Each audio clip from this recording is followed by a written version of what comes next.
Waktu habis. Titik. Nggak ada perpanjangan. Pemerintah baru saja menutup pintu rapat-rapat untuk usulan formasi PPK paruh waktu tahun 2025. Dan keputusannya sudah final. Nah, apa sih arti dari kebijakan super tegas ini?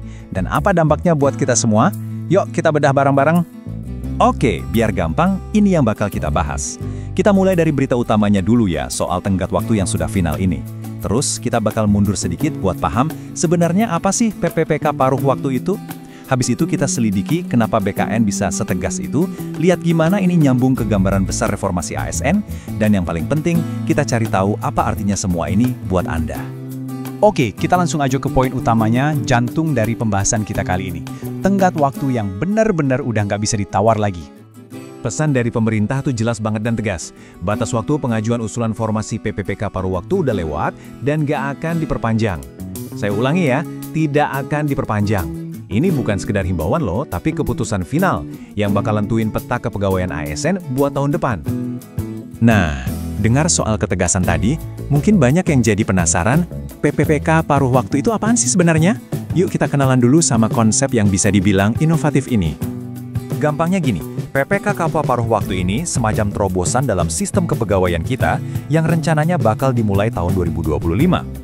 Ini adalah cara pemerintah buat merekrut tenaga ahli secara fleksibel, jadi kerjanya nggak harus penuh waktu, tapi kerennya, status mereka tetap diakui sebagai ASN.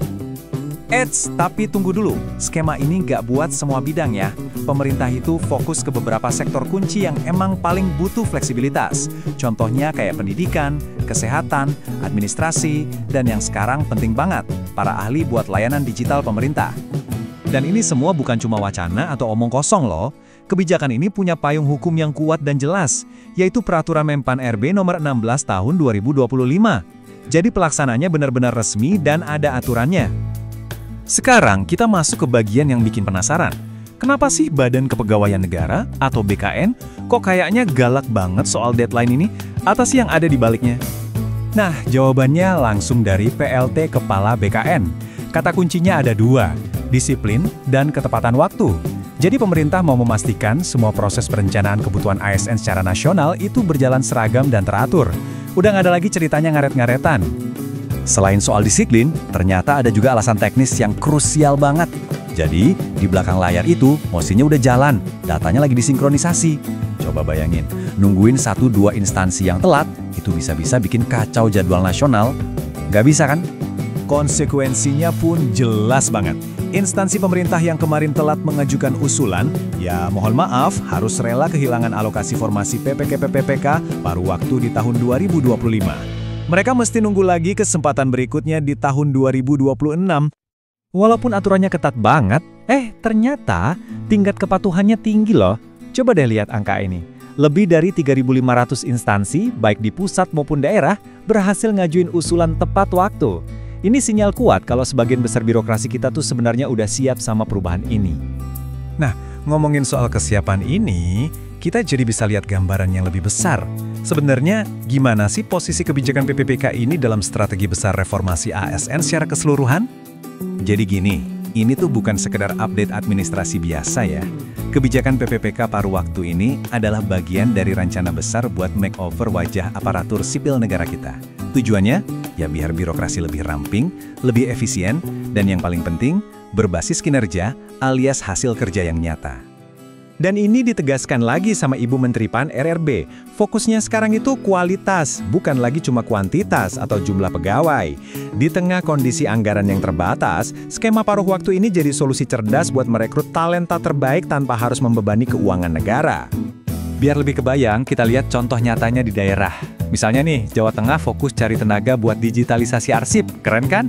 Sementara itu, Sulawesi Selatan memprioritaskan tenaga kesehatan buat daerah-daerah terpencil. Ini bukti kalau kebijakan pusat bisa diadaptasi sesuai kebutuhan unik di setiap daerah. Oke, setelah kita bahas semuanya, sekarang kita ke pertanyaan paling penting. Apa artinya semua ini buat Anda? Buat yang mungkin berharap bisa mendaftar? Nah, ini dia intinya. Peluang Anda buat daftar PPPK paruh waktu tahun 2025 sekarang punya satu syarat baru, proaktifnya instansi yang ada 7.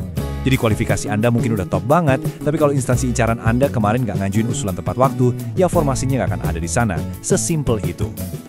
Oke, terus apa dong yang harus Anda lakukan sekarang? Anggap aja ini checklistnya ya. Nomor 1, Pastikan dulu instansi incaran Anda itu ngajuin usulan atau enggak. Kedua, bersabar, tunggu pengumuman formasi yang disetujui secara resmi.